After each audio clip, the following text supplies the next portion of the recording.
2015ला ठरवलं की आपण सुपर मार्केट चालू करायचं. हं.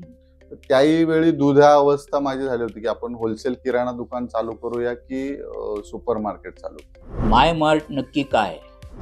म्हणजे गरीबात गरीब माझ्याकडे यावा आणि श्रीमंतात श्रीमंत जो असेल तोही माझ्याकडून खरेदी करावा. मग आता तुम्ही नोकरी जेव्हा करत होतात, त्याच्यातले अनुभव तुम्हाला माय मार्ट किंवा किराणा स्टोअर सुरू करताना काही आले का? अगदी दूध डेअरी मी ज्यावेळी काम केलं त्यावेळी तेव्हा ऍड्रेस विचारताना कसा विचारला गेला. एक किराणावाला मॉडर्न ट्रेड मध्ये येतो, त्यावेळी हा खूप इंटरेस्टिंग विषय आहे, खूप चांगला विषय विचारला. आजच्या जनरल ट्रेड म्हणजे आजचे जे किराणावाला आहेत त्यांना जनरल जीटी बोललं जातं आणि एमटी म्हणजे मॉडर्न ट्रेड, जे मॉल संस्कृती आहे त्याला एमटी बोलतात. नमस्कार. क्रिएटिव्ह लाईन्स प्रोडक्शन्स निर्मित मराठी उद्योजकांचा पॉडकास्ट स्वराज्य उद्योजकांचं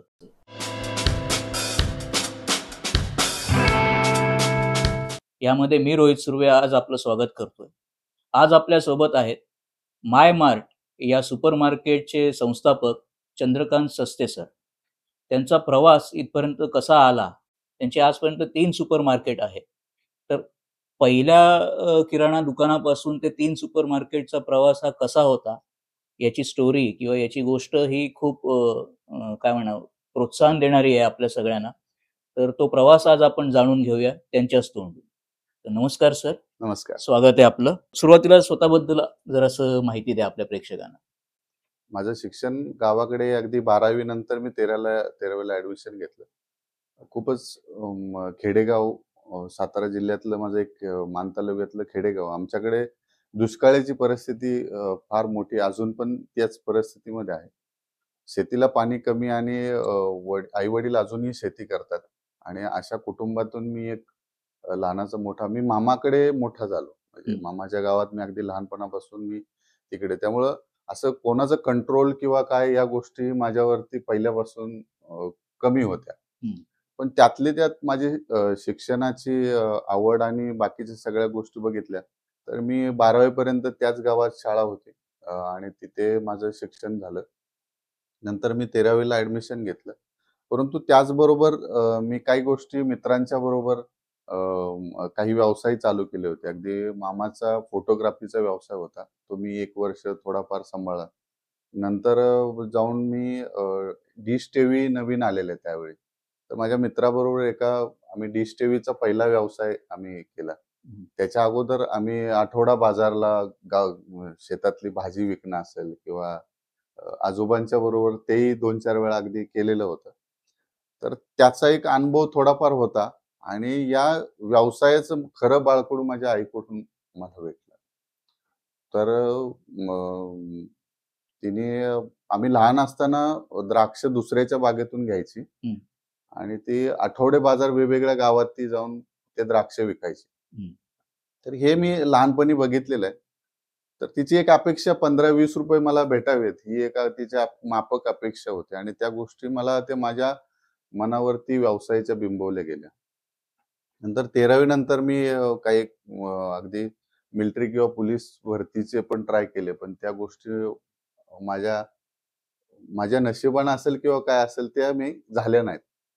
परंतु पुढे जाऊन काही दिवसानंतर माझा तो व्यवसाय बऱ्यापैकी डिश टीव्हीचा जोराला लागला होता आणि त्याच काळात काही आईने मला त्या गोष्टी तिला आवडल्या नाहीत त्या गोष्टी, कारण मी बराच वेळ बाहेर असणं किंवा त्या कामामध्ये गुंतलो.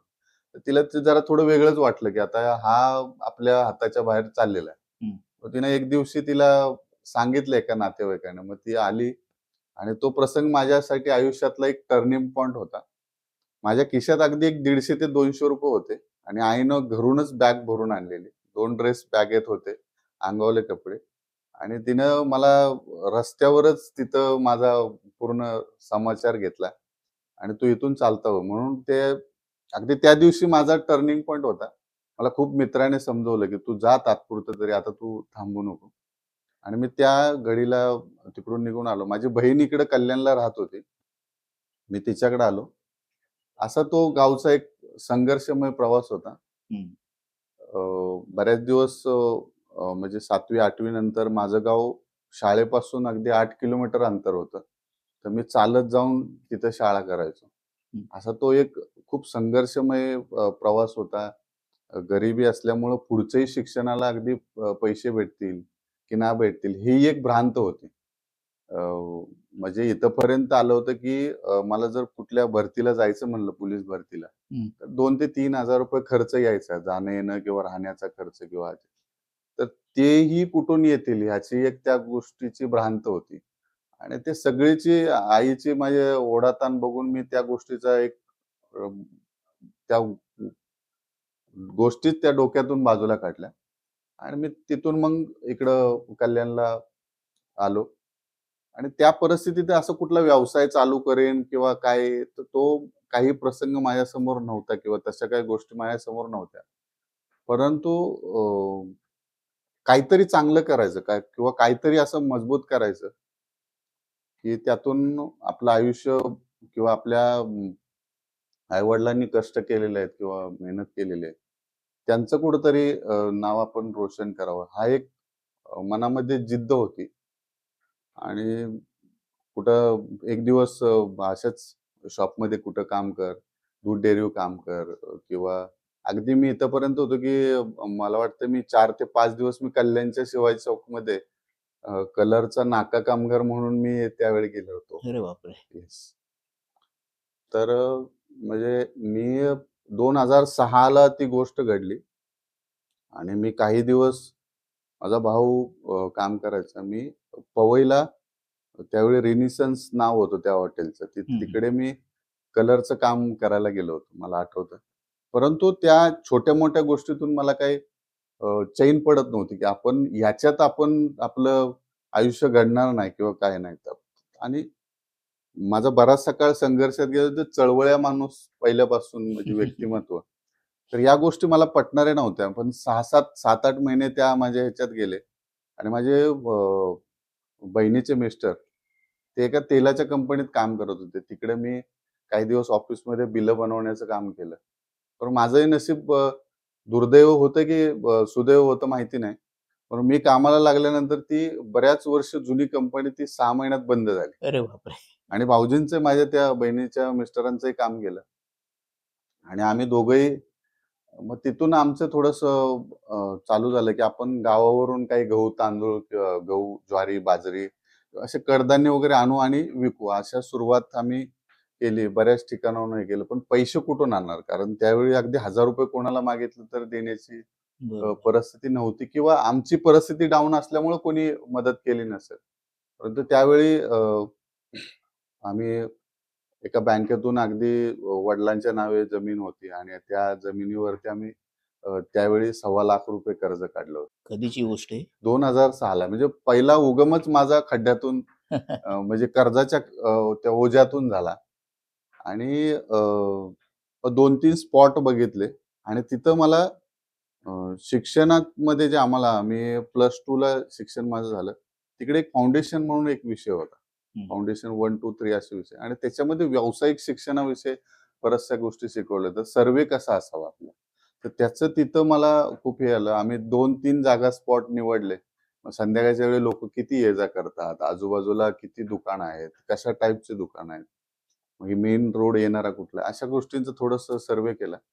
आणि मग ऑगस्ट 2006 मध्ये आमचं एक छोटंसं 150 ते 200 स्क्वेअर फूटचं दुकान पहिलं चालू झालं. कल्याणमध्ये. कल्याणमध्ये. माय मार्ट नक्की काय? याच्याबद्दल प्रेक्षकांना सांगा. ॲक्चुअली आमचं ज्यावेळी 2006ला ग्रोसरी चालू झाली, त्यावेळी म्हणजे मला खरं सांगायचं झालं तर प्रामाणिकपणे सांगतो, की मला मूग डाळ आणि तूर डाळमधलाही फरक कळत नव्हता. परंतु माझा व्यावसायिक गुरु हा एक सिंधी समाज जो उल्हासनगरला आहे. मी तिकडून सायकलवरती माल घेऊन यायचो आणि तो दुकानात डेली विकायचा आणि दुपारचा परत दुसऱ्या दिवशी आणून विकायचा. तर अशी सुरुवात झाली आणि त्यांनी बरचसं मला शिकवलं आणि 2006 ची सुरुवात हळू व्यवसाय वाढत गेला. तो व्यवसाय वाढत असताना नंतर आम्ही 4 ते 5 वर्षानंतर तो होलसेलचा व्यवसाय केला. मग एजन्सी लाईन काही कंपन्यांची घेतली. मग त्याच्यातून कल्याण, ईस्ट, वेस्ट असं डोंबिवली अशा ठिकाणी मला फिरता आलं. तिकडची मार्केट बघता आलं. कसे लोकं व्यवसाय करतात, मोठे व्यावसायिक कसे काम करतात. त्या गोष्टीचं जवळून मला त्याचा हे करता आला. मग 2015 या वर्षी आम्ही ठरवलं की आपलं कुठेतरी आता चेंज होण्याची गरज आली. कारण मॉडर्न ट्रेड त्यावेळी जोरदार अ, याच्यात होते. आणि मग आम्ही 2015ला ठरवलं की आपण सुपर मार्केट चालू करायचं. तर त्याही वेळी दुधा अवस्था माझी झाली होती की आपण होलसेल किराणा दुकान चालू करूया की सुपर मार्केट चालू. मग अशा वेळी 2015लाच मी काही मित्रांचे म्हणजे गुजराती किंवा मारवाडी मित्रांचे सल्ले घेतले. आणि त्यावेळी त्यांनी असंच डिसिजन घेतलं, तू जुन्या व्यवसायात का जातो? नवीन व्यवसाय का नाही येत? म्हणजे नवीन जे आता नवीन व्यवसाय आहेत मॉडर्न. आम्ही दुसऱ्या एरियामध्ये एका तसा स्पॉट शोधला आणि दुसऱ्या एरियामध्ये आमचं योगीधाम कल्याणमध्ये योगीधाममध्ये आमचं पहिलं स्टोअर मायमार्टचं चालू झालं आणि तिथून मायमार्टची आमची सुरुवात झाली. अच्छा.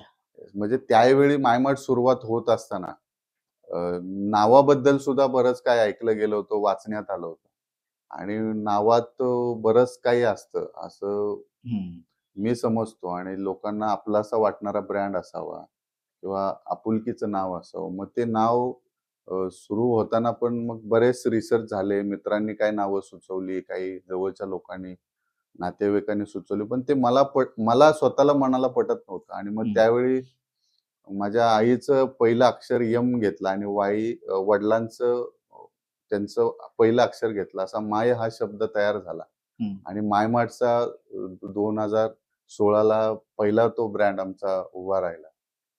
मायमार्ट सुरू झाल्याच्या अगोदर किंवा त्या काळामध्ये पण अगदी हार्डवेअर काय असतं आणि सॉफ्टवेअर काय असतं याची काही म्हणजे माझ्या पत्नीला किंवा मला दोघांनाही काही कल्पना नव्हती. परंतु असे काही लोक भेटत गेली आणि त्यांच्याकडून काही मदत घेतली. काही शिकलेली लोक आमच्याकडे कामाला घेतली आणि त्याच्यातून सुरुवात झाली आमच्या मायमार्टची. ओके. मग आता ही जेव्हा सुरुवात झाली तेव्हा तुमचं रिसर्च अनालिसिस कसं होतं? आपण जर ठरवलं की आता मला इकडून मुंबईला जायचं किंवा कल्याणला जायचं, तर आपण इकडूनच पहिला काय करतो तयारी? तर मोबाईल काढतो, गुगल मॅपवर जातो, कल्याण टाकतो आणि रोड वगैरे चेक करतो, बाबा ट्रॅफिक आहे का तिकडे काय. तो जसा रिसर्च असतो तसा आम्ही बऱ्यापैकी त्या गोष्टीविषयी रिसर्च केलं की आमचे कॉम्पिटिटर काय करतायत, ते लोक कसा व्यवसाय करतायत किंवा त्यांचं काम कशा पद्धतीने चालू आहे, आपल्याला कुठं सुरुवात करून कुठं जायला पाहिजे. भरपूर चुकाही झाल्या आमच्याकडून, परंतु ग्राहकाशी जर आपलं प्रामाणिक बॉन्डिंग असेल किंवा प्रामाणिक काम करण्याचा प्रयत्न असेल तर नक्कीच आपल्याला ग्राहक पण समजून घेतात आणि त्या गोष्टीचा आम्हाला बऱ्याच वेळा अनुभव आलेला आहे.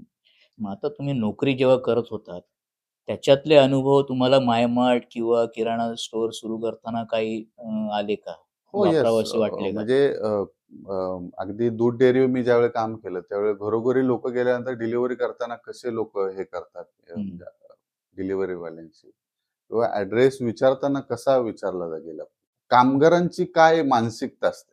म्हणजे आता माझ्याकडे काही जॉब करतात काही लोक, तर त्यांची मानसिकता कशा पद्धतीने काम करते आणि मग त्या मानसिकतेतून मी त्यांच्याबरोबर कसं ट्युनिंग मध्ये राहिलं पाहिजे किंवा त्यांच्याशी कसं आपला सहवास किंवा संवाद झाला पाहिजे, या सगळ्या गोष्टींचं त्यावेळेसच माझ्याबरोबर बऱ्यापैकी पैलू पडले आणि बरोबर टीम बनत गेली हळूहळू आणि त्याचा फायदाच झाला असं मी समजतो.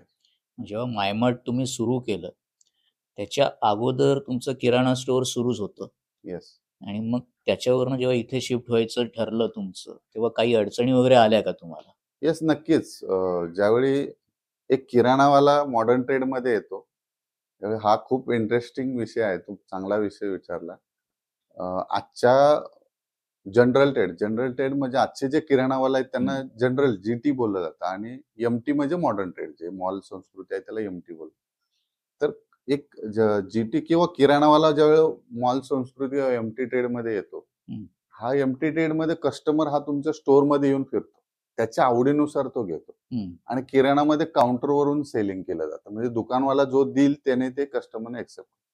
परंतु तो काळ राहिलेला नाही आणि ज्यावेळी आम्ही किराणामधून इकडं चेंज व्हायचं हे होतं, आमचं किराणा पण चालूच होतं, परंतु ग्राहकाला MRP सगळ्या रेट लावलेले असायचे आणि तिकडे बार्गेनिंग हा गोष्ट संपून गेली. कुठे? म्हणजे जिथून किराणातून आपण मॉडर्न ट्रेड मध्ये येतो, ज्यावेळी मायमार्ट सुरू झालं, किराणाचं ज्यावेळी मायमार्ट सुरू झालं, त्यावेळी पहिलं आम्ही रेट सांगायचो. माझ्याकडे हा गहू हा रेट आहे, तांदूळ हा रेट आहे किंवा डाळी हा रेट आहे. ग्राहक येऊन काउंटरला विचारायचा. परंतु सुपर मार्केट चालू झालं, मायमार्ट सुरू झालं आणि मायमार्ट सुरू झाल्यानंतर त्या कस्टमरला ती टॅगच लावले जायचे की तुम्हाला 5% याच्यावर डिस्काउंट आहे, याच्यावरती तुम्हाला 8% डिस्काउंट आहे, याच्यावर तुम्हाला 50% डिस्काउंट आहे. या गोष्टी सगळ्या कस्टमरला तिकडे प्रॉपर लावलेल्या असायच्या. त्यामुळे कस्टमर स्वतः येऊन परचेस ते करतात. ही सुपर मार्केटची पॉलिसीच आहे आणि त्या गोष्टी आम्ही हळूहळू फॉलो करत गेलो. त्या गोष्टीचा चेंज होण्यासाठी आमची मानसिकता तयार व्हायला जवळजवळ 6 महिने गेले की आता पण तो मार्जिनचे स्लॅब कसे असावेत, काय गोष्टी, त्याविषयी आता मार्केटमध्ये खूप काही कन्सल्टंट आलेले आहेत.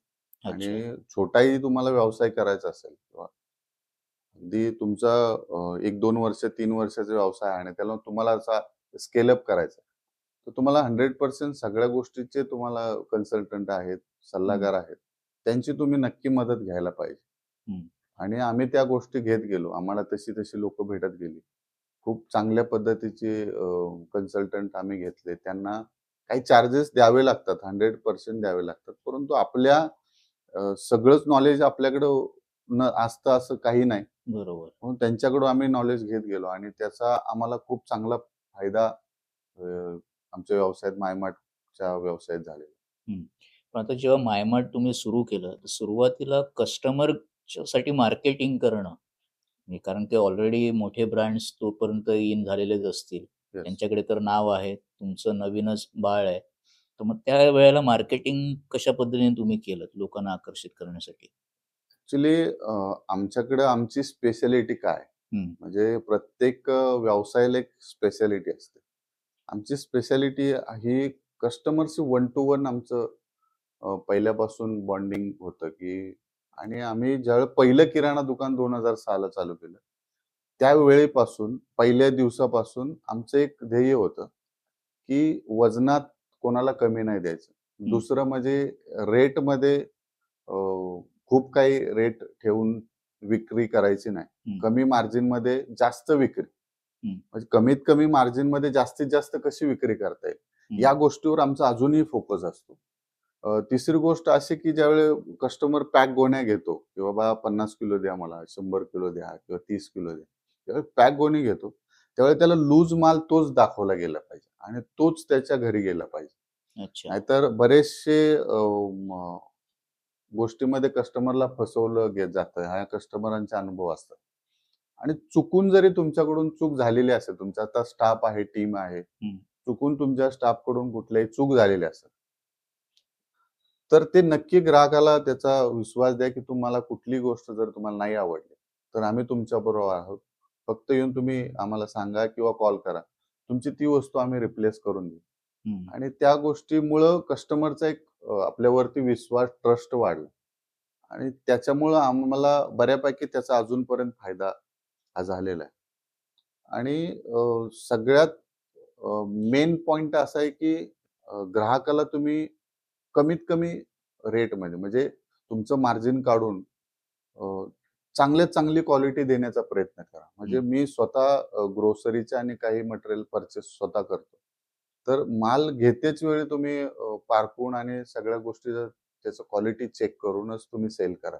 म्हणजे आमच्याकडे अजून कुठल्याही प्रकारचा राईस आला तर तो आम्ही अगोदर शिजवून टेस्ट करतो आणि मगच तो विक्रीला ठेवतो. अरे बापरे. आमच्याकडे अजूनही ही पद्धत आहे. डाळी जरी आमच्याकडे आल्या की बाबा आता आपल्याकडे ही डाळ नवीन आलेली आहे, तर तिला शिजवली जाते पहिले, आणि मग ती शिजवल्यानंतर तिची टेस्ट कशी आहे, तिची शिजण्याची किती वेळ लागतोय, तर ती कस्टमरच्या घरी गेल्यानंतर तिला पसंतीला पडेल, हा ज्यावेळी हो हे येतं त्यावेळी आम्ही ती विक्रीला ठेवतो. ही पद्धत अजूनपर्यंत आमच्याकडे चालू आहे. हे सगळ्याच प्रोडक्टसाठी आहे की नाही, ज्या प्रोसेस म्हणजे ग्रोसरी मधून ज्या प्रोसेस होतात, गव्हाला एवढी चेक करण्याची गरज नसते, परंतु तांदूळ मध्ये बऱ्याचशा व्हरायटी मध्ये चेक करूनच तो कस्टमरला विक्री व्हावी. आमचा हा पण मग जे पॅकेजवाले असतील त्याचं कसं करता मग तुम्ही? पॅकेज गुड असतील ते जे पॅक होऊनच येतात. जे एफएमसीजी मधले. FMCG मध्ये. आता ग्रोसरी हा एक सेक्टर वेगळा आहे आणि एफएमसीजी म्हणजे दुसऱ्याने प्रोसेस केलं आणि त्याला स्वतःच्या ब्रँडनं ते आम्ही स्टोर आमच्यामध्ये, जसं की पार्ले बिस्किट, तर ह्याच्यामध्ये क्रॉस चेक करण्याची गरज नसते. परंतु समजा आता हल्दीरामचं अर्धा किलोचा फरसाण कस्टमरने घेतला आणि तो कस्टमर घेऊन घरी गेला, परंतु काही चुकीनं आतमध्ये तो लिकेज कुठून झालेला आहे आणि आतमध्ये नरम त्याचं फरसाण झालेलं आहे. तर विदिन आम्ही बिलावरतीच लिहिलंय, विदिन तुम्ही 7 days मध्ये, 7 दिवसामध्ये तुम्ही रिटर्न घेऊन या. 7 दिवस? येस. 7 दिवसामध्ये तुम्ही रिटर्न घेऊन या, आम्ही तुम्हाला रिप्लेसमेंट करून देऊ. तुमच्याकडे ही पॉलिसी फिक्स आहे. छान. हे फायद्याचं जातं कस्टमर. हो. ओके. आता तुम्ही गावाला होता, गावावरनं मुंबईला आलात, त्यावेळचा काळ कसा होता स्ट्रगलचा? गावचा जो काळ होता तो म्हणजे बऱ्याच गोष्टीतून तो संघर्ष होता आणि आजही आम्ही व्यवसायामध्ये संघर्षच करतो. परंतु त्या गोष्टी ज्या संघर्षमय पैलू पडले की किती माणसावरती संघर्षाची वेळ येऊ शकते आणि ते जे हिम्मत आणि जिद्द आणि चिकाटी जे तयार झाली माझ्यावर, ते आज व्यवसायामध्ये पण खूप चांगल्या पद्धतीने ती वापरतो. अगदी म्हणजे आज एवढं मोठं कॉम्पिटिशन आमच्या व्यवसायामध्ये आहे. खूप मोठे मोठे ब्रँड त्याच्याबरोबर आम्ही कॉम्पिट करतो. परंतु ग्राहकाची प्रामाणिकता, आपल्या ब्रँडवरती मजबूत पकड बनवून आपण काम केलं तर 100% आपल्याला त्या गोष्टीचा फायदा होतो आणि त्याचप्रमाणे आम्ही काम पुढे सुरू ठेवलंय. म्हणजे अगदी तुम्हाला एक उदाहरण सांगतो की माझं ज्यावेळी स्टोर पहिलं किराणा दुकान चालू झालं त्यावेळी माझी एक माफक अपेक्षा होती की माझ्या त्यावेळी त्या ज्या जागेचं भाडं 1200 रुपये होतं.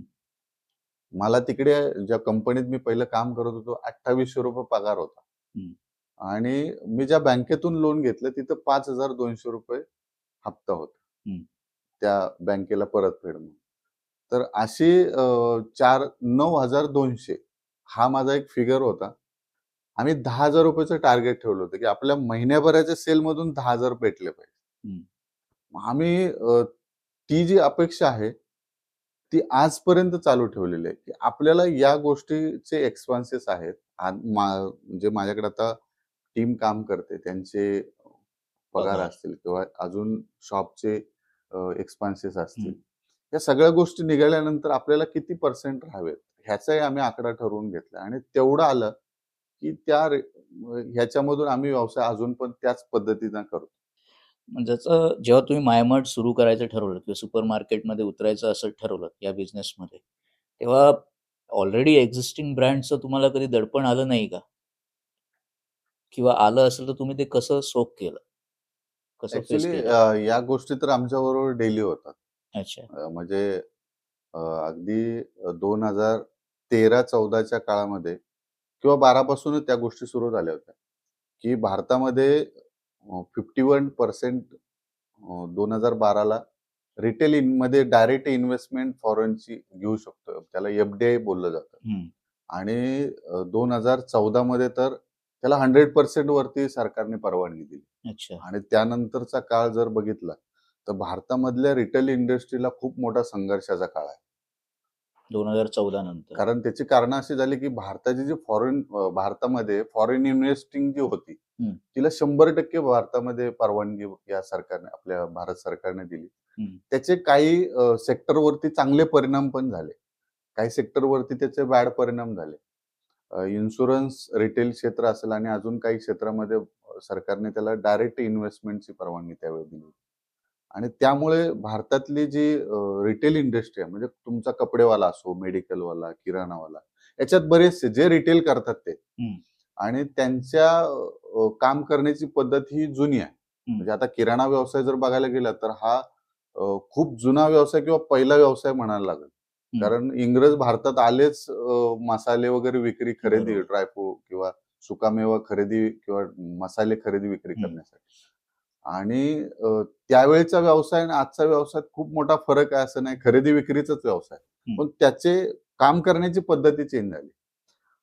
परंतु तिकडचे काही ब्रँड आल्यामुळे इकडचे काही लोक त्याप्रमाणे लवकर त्यांना त्या गोष्टी कॉम्पीट करण्यासाठी खूप अवघड जात आहेत.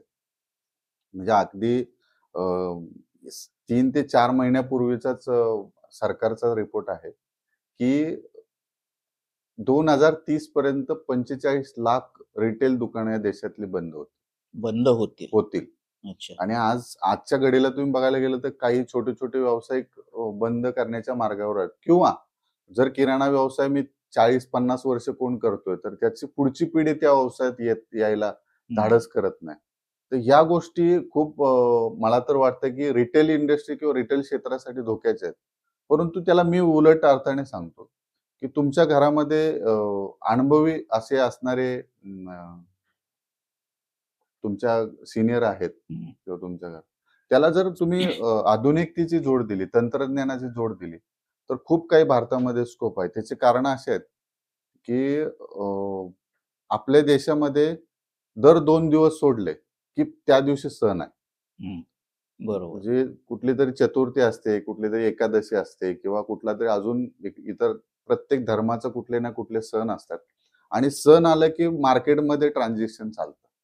खरेदी विक्री चालते. बरोबर. आणि त्याच्यामुळं तुमच्या काम करण्याची फक्त पद्धती चेंज केली तर त्याला खूप चांगला स्कोप मिळू शकतो.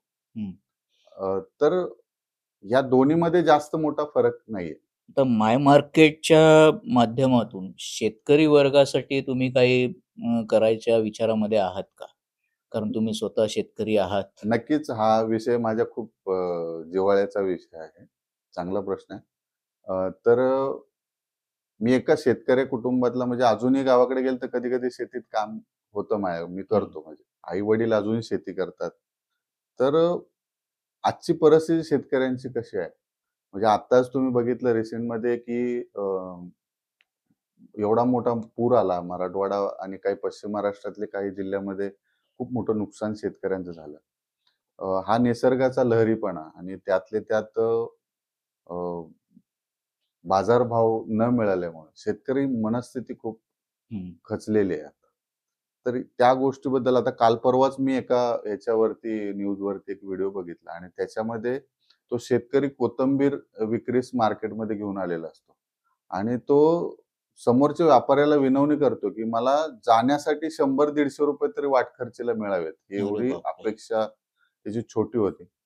आणि म्हणजे ते ऐकून किंवा ते बघून मला खूप वाईट वाटलं. त्याचं कारण असं आहे सर, की तिकडे तो ₹100-150 अगदी 100 पेंड्याचं जुड्यांचं मागतोय.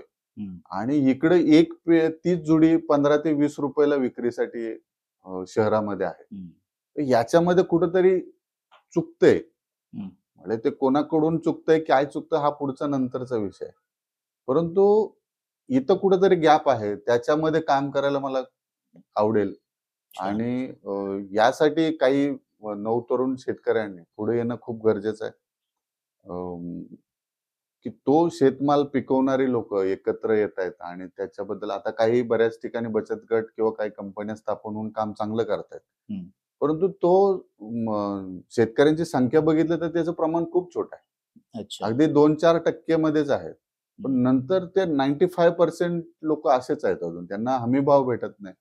पण हमीभाव भेटला तरी तो किती प्रमाणात भेटेल ह्याची कुठली गॅरंटी नाही. त्याचं कारण आहे की शेतकऱ्याला अजून कुठल्याही ताळतंत्रामध्ये पीक घेता येत. म्हणजे तुम्ही बघितलं असेल की एका गावामध्ये अगदी कांद्याचं पीक केलं तर तुम्हाला 60% ते 70% कांदेच दिसतील. बरोबर. तर तिथं कुठेतरी एक लिमिटेशन किंवा शेतकऱ्यांनीच आपले स्वतःचे बचत गट किंवा असतील किंवा एकत्र येऊन त्याचं नियोजन करून त्याला विक्रीपर्यंत कसं नेता येईल, की म्हणजे पिकवण्यापासून विक्रीपर्यंत ही यंत्रणा कशी उभी राहील, याविषयी थोडंसं पुढे येणं गरजेचं आहे. आणि त्या गोष्टीच्या विषयी काम करणं मला आवडेल. छान. एक सामाजिक लेवलला पण तुमचा विचार आहेच काहीतरी करायचा. सामाजिक लेवलला आहेच. सामाजिक सेवा ही आपल्यातून व्हावी ही एक माझ्या इच्छाच आहे. परंतु याला व्यावसायिक जोड भेटावी, की कोणीही आला आणि तो 2 दिवस 4 दिवस तो सामाजिक सेवा करेल. तर मी एकटा हे करू शकत. बरोबर. पण जर 10-20 लोक किंवा 5-10 लोक एकत्र येऊन काम करतात, तर त्याला व्यावसायिकची ती जोड मिळावी. बरोबर. आणि ती जर दिली गेली, तर याच्यात खूप चांगलं काम होऊ शकतं. अच्छा. आता जेव्हा तुम्ही सुपर मार्केट वगैरे सुरू करायचं ठरवलं आणि हा निर्णय झाला, तेव्हा कॉम्पिटिशन असणार. येस. पण तुमच्या किराणा मालातले जे तुमचे कॉम्पिटिटर्स होते, ते तुमच्याकडे कशा पद्धतीने बघत होते? म्हणजे त्यांना प्राउड फील होत होतं, की आपल्यातला एक माणूस पुढे जातोय आणि सुपर मार्केटपर्यंत पोहोचतोय, की ते पाय खेचत होते? आता म्हणजे माझ्या त्या एरियामध्ये जिथं दुकान चालू झालं, तिकडे एक 15च्या वरती किराणा दुकानवालेच होते. आणि ज्यावेळेला माझं पाऊल सुपर मार्केटमध्ये पडलं, त्यावेळी साहजिकच आहे, की त्यांना कोणतरी कॉम्पिटिटर तयार होतोय किंवा कमी किमतीत विकतोय, तर ती गोष्ट त्यांच्या मनामध्ये 100% साहजिक आहे तयार होणं. परंतु मी कधी कोणाला माझा प्रतिस्पर्धी मानलेलंच नाही. आणि मी ती अजून पण मानत नाही. म्हणजे माझ्या अगदी मॉडर्न ट्रेडमधले काही समजा कॉम्पिटिटर, तर मी त्यांच्याशी मैत्रीपूर्ण संबंध आतापर्यंत ठेवले. त्यांच्याशी बोलणं असेल किंवा त्यांच्याशी काही गोष्टीविषयी किंवा जास्तीत जास्त या व्यवसायामध्ये मारवाडी आणि गुजराती समाज आहे. परंतु त्यांना मी कधी कॉम्पिटिटर माझं प्रतिस्पर्धी मानलेलंच नाही. त्यांना एक मित्र असेल किंवा आपला जवळचा व्यक्ती म्हणून मी त्याच्याशी संवाद करतो. आणि त्याचा फायदा माझ्या व्यवसायाला कसा होईल, त्या व्यक्तीचा अनुभवाचा असेल, त्याचे कनेक्टचा असेल, तो जास्तीत जास्त मी घेण्याचा प्रयत्न आतापर्यंत केला. आणि तो प्रत्येकाने घ्यावा. कारण आपल्या मराठी संस्कृतीमध्ये व्यावसायिकता ही खूप कमी आहे. आणि जरी असेल तरी ती देण्याची वृत्ती किंवा देण्याची एखाद्याकडे अनुभव असेल तर देण्याची वृत्ती त्या थोड्याफार प्रमाणात कमी जास्त आहे. बरोबर. तर त्यांच्याकडे त्या स्किल आहेत. तर आपण कशा घ्यायच्या हे आपण ठरवलं पाहिजे. आणि सर अगदी डे 1 पासून मी त्या गोष्टीचा पुरेपूर फायदा घेतला आणि मला ती तशी मदत भेटली. बऱ्याचशा गुजराती व्यापाऱ्यांनी किंवा मित्र आहेत, त्यांनी चांगली मदत केली. मी तुम्हाला मगाशी सांगितलं तसं, की माझा पहिला गुरु हा सिंधी आहे. म्हणजे अजून पण ते माझ्याकडे आले तरी खूप प्राउड फील करतात, की त्यांच्याकडे खूप किराणावाले जायचे आणि सामान घ्यायचे. होलसेल मोठं दुकान होतं. आणि माझं ज्यावेळी त्यांनी प्रगती बघितली किंवा माझं मायमार्ट उभं राहिलं, 2-3 स्टोअर चालू झाले आणि ते माझ्याकडे ज्या दिवशी आले, त्या दिवशी बेटा मी सुद्धा हे करू शकलो नाही, ते तू करून दाखवलं. अरे वाह! त्यांचं अजून तसंच होलसेलचं दुकान आहे. आणि माझ्या मुलाला चालू करायचं त्यावेळी तू मला मदत कर. त्यावेळी मी त्यांना सांगितलं, की मी तुमचा एक मुलगा म्हणून तुमच्या त्या भावासारखा त्याला मदत करेन. वाह! वाह! वाह! पण मग इथे जेव्हा तुम्ही या क्षेत्रामध्ये उतरला, तेव्हा मग गुजराती मारवाड्यांनी तुम्हाला सपोर्ट केला सुरुवातीला, की त्यांना कुठेतरी एक डाऊट होता, की हा कशाला आपल्यामध्ये येतोय? कारण की एक परसेप्शन आता बाहेर असं क्रिएट होतं, की हे लोकं आपल्याला पुढे येऊ देत नाही. येस. तुमचा याच्यामध्ये अनुभव काय आहे? कारण की इथे या क्षेत्रामध्ये शहरात तरी मराठी टक्का कमी आहे. कमी. आणि त्यात व्यवसायात तुम्ही कमी. आणि त्यात तुम्ही याच्यामध्ये जाणार म्हणजे त्यांच्याच सर्कलमध्ये एका अर्थी जाणार आहात. येस. मग तुमचं स्वागत झालं की कसं झालं? खरं तर ज्यावेळी आपण सुपर मार्केट चालू केलं, मार्केटमध्ये मोठ्या मार्केट आपण ज्यावेळी खरेदीला जातो आणि त्या गोष्टी 100% आपल्याबरोबर चालू होतात. काही कम्युनिटी असतात त्या त्यांच्या पद्धतीनं काम करत असतात आणि ज्यावेळी आपल्यासारखा मराठी व्यक्ती त्यांच्यामध्ये एक कॉम्पिटिटर किंवा त्यांचा म्हणून ज्यावेळेस शिरकाव करतो, त्यावेळेस साहजिक आहे त्यांना ते मनामध्ये एक संकुचितपणा तयार होतो. परंतु बऱ्याच वेळा आमच्या काही कंपन्या मीट्स घेतात किंवा मग ते बोलवतात, कार्यक्रम वगैरे ठेवतात. त्यावेळी माझा जो अभ्यास झालेला होता, त्याच्याविषयी बोलणं असेल किंवा प्रश्न विचारण्याची पद्धत असेल किंवा जे नॉलेज ज्यावेळी माझ्याकडून कंटिन्यू बाहेर गेलं, त्यावेळी त्यांना त्याच कम्युनिटीच्या लोकांना या गोष्टी आवडल्या, की अरे आम्ही एवढ्या वर्ष करतोय, पण आमच्याकडे ह्या गोष्टींचं नॉलेज नाही. परंतु या खूप कमी वयात यांनी त्या गोष्टी म्हणजे अंगीकारल्यात. आणि त्या गोष्टीमुळे नक्कीच ते आकर्षित माझ्याकडे झाले. आमची ओळख झाली आणि बऱ्याच लोकांनी मला तशी मदत केली. आणि म्हणजे आता तुम्हाला एक उदाहरण सांगतो, की अगदी एफ-एम-सीचं वाशी मार्केट आहे. तिकडे आपले व्यापारी पण खूप कमी आहेत. जसं की मुडी बाजार, दाना बंदर असेल. खूप कमी व्यापारी किंवा ब्रोकर आहेत तिकडे. आपल्यासारख्या व्यापाऱ्याला तिकडे रेफरन्स लागतो. अच्छा. येस. म्हणजे रेफरन्स द्यावा लागतो. की बाबा हा माझ्याकडून आलेला व्यक्ती आहे आणि तुम्ही याला माल द्या. आणि ज्यावेळी वेळ आली त्यावेळी मला 2-3 वर्ष स्ट्रगल करावं लागलं. अरे बापरे! कारण तसा रेफरन्स देणारा तसा मोठा व्यापारी कोण नव्हता. आणि मग अशाच एका गुजराती व्यापाऱ्याने मला तू बोलला, "चल मी तुला हे करून देतो." आणि त्यांनी घेऊन गेले. पूर्ण मार्केट मला त्यांनी फिरवून दाखवलं. त्या ब्रोकरची ओळख करून दिली आणि जे पण आहे त्यांना माल द्यायचा आणि जे काय असेल ते मी यांच्याबरोबर आहे. आणि मी आज पण त्या व्यक्तीबद्दल खूप प्राउड फील करतो. आणि तिथून आमची चांगली सुरुवात झाली आणि खरेदीमध्ये ज्यावेळी तुम्ही स्ट्रॉंग असाल, पॉवरफुल असाल, त्यावेळी नक्कीच तुमच्या विक्रीमध्ये फायदा होतो त्याचा. विक्री वाढण्यावर फायदा होतो. हं. आता आपल्याकडे ना बरेच असे उद्योजक आहेत जे घरगुती उद्योग करतात. छोटे-छोटे प्रॉडक्ट्स वगैरे बनवतात. ते लोकं बऱ्याच वेळेला अशा पद्धतीच्या काय म्हणतात शॉपिंग मार्केटमध्ये स्वतःचं प्रॉडक्ट प्लेस येस, करायचा येस. विचार करतात. तर त्यांना ते शक्य आहे का एवढ्या मोठ्या स्केलला? किंवा त्यांना तुम्ही काय सजेस्ट कराल? खरं तर म्हणजे आता भारत सरकारनेच फूड इंडस्ट्रीवर खूप मोठं लक्ष दिलं. अच्छा. म्हणजे प्रोसेसिंग फूडवरती भारत सरकारने अगदी बचत गटापासून खूप चांगल्या त्यांनी स्कीम दिलेल्या आहेत. काही योजनामधून चांगल्या मशीन्स खरेदी असतील किंवा फूड हं. इंडस्ट्रीमध्ये खूप चांगलं काम करते. तर तिथून काही प्रोडक्शन तयार होतं आणि अ, त्या प्रोडक्शनला आमच्याकडे ठेवण्यासाठी पण आम्ही जागा नक्की देतो. अच्छा. परंतु आमच्या काही नियमावली बनलेल्या आहेत, की सर्वसाधारणपणे तुमच्या प्रॉडक्टला लेबल हवं आहे, की तुमचं कुठल्या नावाने तो ब्रँड आहे. ओके. त्या लेबलवरती तुमचा एफ-एस-आय नंबर, फूड लायसन हं. नंबर असणार, जी नंबर. नंबर नसेल तरी तुमचा ॲड्रेस आणि तुमचं बारकोड नंबर असं 12 जो डिजिटचा नंबर येतो, हं. तो बारकोडिंग असावं. कारण आमच्याकडे सेलिंग होतेवेळी कुठलीही गोष्ट मॅन्युअली सेल होत नाही. अच्छा. तेव्हा तिला बारकोड असला की ती बिलिंगचं स्पीड पण वाढतं. हं. तर तुमच्या प्रॉडक्टला या गोष्टी प्राथमिक पाहिजेत आणि त्याच्यानंतर स्टेप असते की बिलिंग होताना तुमच्याकडे जी नंबर असणं गरजेचं आहे. हं. ह्या प्राथमिक गरजा जे पूर्ण करतात त्यांना 100% आम्ही सहकार्य करतो. हं. विक्रीसाठी देतो. परंतु काही नियमावली ठरलेल्या आहेत. अच्छा.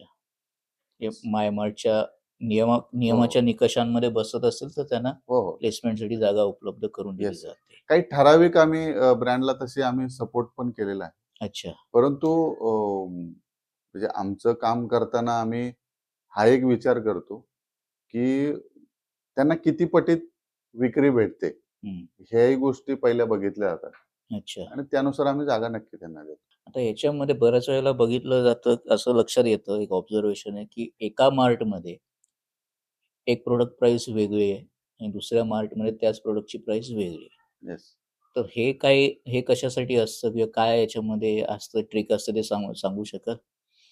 आता तुम्हाला मी एक ठराविक कुठल्याही ब्रँडचं हां. नाव नाही नाही, घेणार. नाव नको परंतु आपल्याला. मी तुम्हाला आता माझ्याकडे परवाच एक ग्राहक आले होते आणि त्यांनी मला ते गोष्टीचा बिलच दाखवलं त्या ब्रँडचं हं. आणि तो केचअप होता एका कंपनीचा आणि तो केचअप होता 1 पॉइंट म्हणजे 1 किलो 100 ग्रॅमचा आणि हं. त्याची एम-आर-पी होते ₹150 म्हणजे ₹150 त्याची एम-आर-पी होते आणि तोच केचअप आमच्याकडून त्यांनी हातामध्ये घेतलेला होता आणि तो केचअप 1 किलोचा होता. त्याची एम-आर-पी होते ₹100. अरे ₹50 चा फरक. ₹50 चा फरक होता आणि त्याच्याकडे जो तिकडून ज्या ब्रँडकडून ते किंवा ज्या मॉडर्न ट्रेडकडून तो घेऊन आलेला होता, त्याच्याकडून त्याला ₹50 ऑफ भेटलेले होते. म्हणजे ₹50 डिस्काउंट. हं. आणि त्यांनी जो तो फरक कंपेअर केला, अशा बऱ्याचशा गोष्टी आहेत, की मॉडर्न ट्रेडच्या ब्रँडला किंवा मोठ्या-मोठ्या ब्रँडला कंपन्या मॅन्युफॅक्चरिंग करताना वेगळे काही प्रॉडक्ट बनवले जातात. ओके. आणि त्यांना एम-आर-पी वाढवणं असेल, वजनमध्ये काय तफावत करणं असेल, ह्या गोष्टी बऱ्यापैकी प्रॉडक्टमध्ये होतात. आणि आम्हाला ज्यावेळी माल येतो, त्यावेळी माफक रेट, माफक एम-आर-पी असतात आणि तंतोतंत त्या प्रमाणात वजन दिलं जातं. हं. अशा बऱ्याचशा बिस्किटमध्ये असेल, शॅम्पूमध्ये असेल तुम्हाला किंवा साबण, पावडर या एफ-एम-सीच्या मधल्या प्रॉडक्टमध्ये बऱ्याचसं ते चालतं. हं. आणि हे ग्राहकाच्या लवकर लक्षात येत नाही. हं. म्हणजे अगदी तुम्ही बघाल, की जगामध्ये किंवा भारतामध्येच एक व्यक्ती प्रतिवर्ष नव भारत टाइम्सने परवा एक न्यूज केली होती आणि त्याच्यामध्ये त्यांनी सांगितलं होतं की एक व्यक्ती दरवर्षी 80 ते 85 किलो अन्न पदार्थ फेकून देण्यात जातात प्रति व्यक्ती. आणि हे का असेल तर खरेदीची ताळतंत्र नसणं. म्हणजे मॉडर्न ट्रेडमध्ये बऱ्याचशा गोष्टी 50% ऑफ, तुम्हाला 20% ऑफ किंवा एकावरती एक फ्री असे आमिष दाखवले जातात मोठ्या मोठ्या, आणि तिकडे भले मोठे मोठे डंप लावलेले असतात आणि ग्राहक त्या लालसेपोटी किंवा त्या ऑफरच्या ह्याच्या पोटी ते प्रोडक्ट उचलले जातात. परंतु बऱ्याचशा ग्राहकांना हे माहित नसतं की त्याची साठवणूक कशा पद्धतीने केली पाहिजे.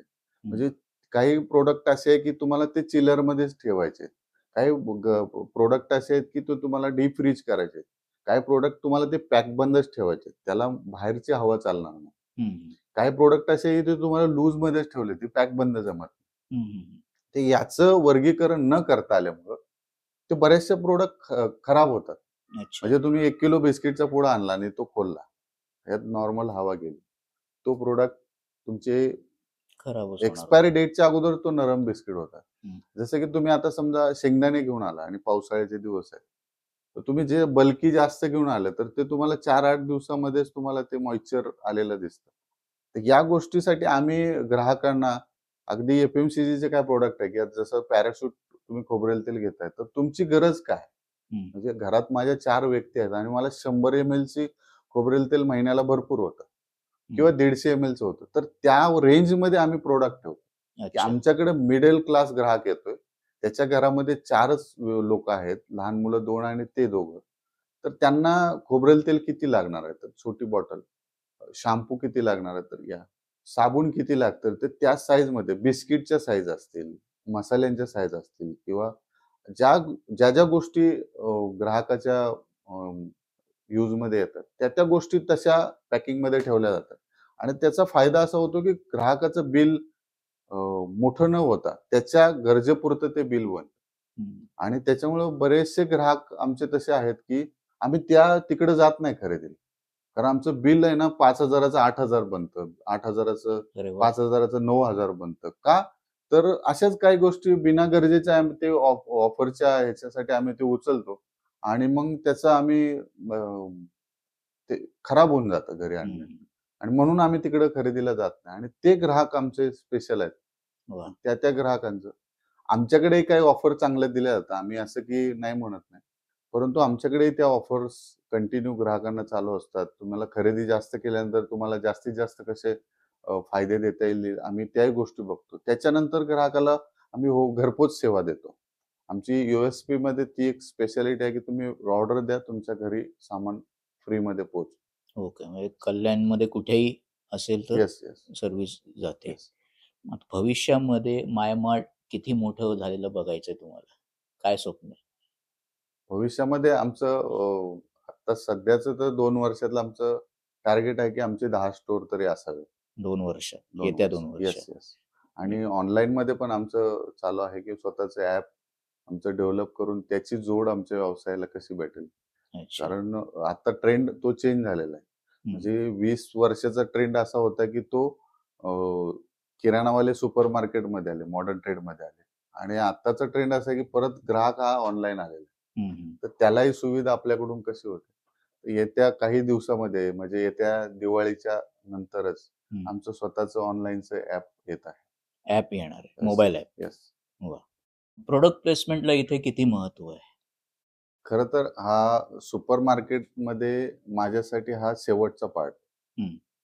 खरेदी विक्री जो आहे ते शेवटचा पार्ट आहे. आमच्यासाठी पहिला पार्ट हा आहे की तुमच्याकडे प्लेसमेंट कशी आहे, ग्राहकाची मानसिकता कशा पद्धतीने काम करते, हा सगळा अभ्यासाचा विषय आहे. आणि ते ज्यावेळी आपण अभ्यास करतो आणि त्या गोष्टीचं ज्यावेळी आपल्या विषयात त्याचं व्यवसायात ज्यावेळी त्याचं रूपांतर होतं, त्यावेळी त्याचा व्यवसायावरती खरंच परिणाम होतो. की ग्राहक ज्यावेळी आपल्याकडे येतो ते एक लहान बाळ असतं. त्याला बरेचसे तुरडाळ कशी बघायची किंवा कशी घ्यायची याच्याविषयी कुठलंही ज्ञान नसतं. पण त्यांना ट्रेनेड करा, त्यांना ओळखायला शिकवा किंवा तांदूळ असतात. तांदूळ बऱ्याचशा प्रकारचे येतात. बासमती येतो, सुगंधी राईस येतात, तुमचे स्टीम राईस असतात, रॉ तांदूळ असतात आणि काही तुकडा राईस असतात बासमतीचे. असे वेगवेगळ्या प्रकारचे भारतात बरीचशी पिकं घेतली जातात आणि त्यामध्ये कुणी कुठला तांदूळ खावा याविषयी काही गोष्टी ठरलेल्या आहेत. म्हणजे अगदी तुम्ही सुगंधी तांदूळ जर बघितलं तर आंबेमोर, इंद्रायणी, कालीमुछ, तर हे जे पिकं आहेत जवळजवळ 8 व्हरायटीचे सुगंधी तांदूळ आहेत आणि त्यांची पिकं ही घाट माथ्यावर जास्तीत जास्त त्यांना पिकवलं जातं. म्हणजे तुम्ही जर पुण्याचा हा घाट परिसर बघितला तर या घाट परिसरात इंद्रायणी पिकवला जातो. कालीमुछ, चिनोर, दुबराज, त्यानंतर तुमचा आंबेमोर, हे गडचिरोली आणि बालाघाट त्या घाट परिसरामध्ये ते तांदूळाचं पीक घेतलं जातं. त्याची कारणं अशी आहेत की तिकडं ते खाणारी जी लोक होती ती पूर्वीच्या काळी त्यांचं डोंगर चढ उतार आणि ती मेहनत जे कष्ट होतं ते खूप चांगल्या प्रमाणात होतं आणि त्यांना ते पचन पचन होत होतं त्या गोष्टींचं. कारण तुम्ही जर भात जर तुम्ही इंद्रायणी तांदूळ शिजवला तर त्याच्यावरती जर जो थर साचतो त्याच्यावर स्निग्ध पदार्थांचं प्रमाण त्यामध्ये जास्त आहे. तुम्हाला पचायला थोडेसे जड जातात ते तांदूळ. तर ते तांदूळ कोणी खाल्ले पाहिजेत की ज्यांचं एकदम बेबी आहे छोटी किंवा जे वयस्कर लोक आहेत तर त्यांची पचनक्रिया ही एवढी स्ट्रॉंग नसते तर त्यांनी ते राईस खाऊ नये. त्याच्यानंतर तुमचे स्टीम राईस आहे. स्टीम राईस हे कृत्रिमरित्या जुने केले जातात तांदूळ. मशीनमध्ये घालून त्यांना ते जुनं केलं.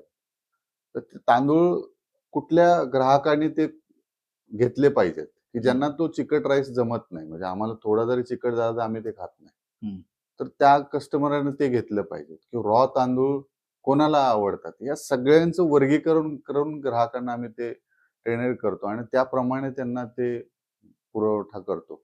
त्यामुळे आमची ती स्पेशालिटी झालेली आहे आणि कस्टमरची मेंटॅलिटी काय पद्धतीने काम करते. त्यांना आल्यानंतर तुम्हाला गहू कोणत्या प्रकारचा घेतला पाहिजे, ज्वारी कोणत्या प्रकारची कशी चांगली असते, या गोष्टींची आम्ही बऱ्यापैकी माहिती देतो आणि त्याच्यातून विक्रीला आम्हाला चांगला फायदा होतो. थोडक्यात तुम्ही कस्टमरची सायकोलॉजी समजून घेऊन मग त्याचं मार्केटिंग किंवा सेल्स करता. आता तुम्ही मगाशी FDI मुळे काय संकट आहे ते तुम्ही मगाशी सांगितलं. तर याला तुम्ही लोक आता कशा पद्धतीने काउंटर करायचा विचार करताय की काय पद्धतीने तुमच्या आता स्ट्रॅटेजीज असणार आहेत? कारण आता 100% जे झालंय ते काही मागे तर येणार नाहीये. ते तर फिक्स आहे. मग आता तुमचं याला काउंटर कसं असणार आहे? खरं तर मगाशीच मी तुम्हाला सांगितलं होतं की जी FDIचा हा जो प्रश्न आहे ते आम्ही निगेटिव्ह मध्ये मी घेतलेलाच नाही. कारण काही मॉडर्न ट्रेड मध्ये किंवा काही मोठे चांगले ब्रँड काम करतात ते कशा पद्धतीने काम करतात त्यांची स्टडी आपण करू शकतो किंवा ते काय पद्धतीने काम करतात त्यांच्याकडे काय बदल झाले आणि याच्यातून आपल्याकडे काय बदल होणं अपेक्षित आहे, कुठं आपण कमी आहोत हे आपण कोणाकडून शिकू तर त्यांच्याकडूनच आपल्याला शिकण्यासाठी वाव आहे. दुसरी गोष्ट अशी की भारतात तुम्हाला सांगितलं असेल की दर 2-3 दिवसाला एक प्रत्येक धर्माचा सण आहे. तर खरेदी विक्री व्यवसाय आले की आपल्या व्यवसायाला नक्की चालना मिळेल. बरोबर. आणि ही चालना मिळाल्यानंतर मग आपल्याला या व्यवसायात कुठे कॉम्पिट जास्तीत जास्त स्ट्रगल करण्याची गरज वाटत नाही. कारण ग्राहक ज्यावेळेस झोपेतून सकाळी उठतो त्यावेळी त्याला किचन मधून आवाज येतो की तुम्हाला अहो साखर संपली. त्यावेळी मायमार्टचं नाव कसं त्याच्या डोक्यात येईल याविषयी आम्हाला काम करायला आवडतं. बरोबर. की पहिलं मायमार्टचं आपल्या त्याच्या लिस्टमध्ये नाव असावं. त्याच्यानंतर काय संपलंय तर बाबा कोलगेट नाहीये. त्याच्यानंतर काय तर बाबा आता डब्याला चपाती बनते आणि आपल्याकडे आटा संपलाय किंवा गहू संपलाय.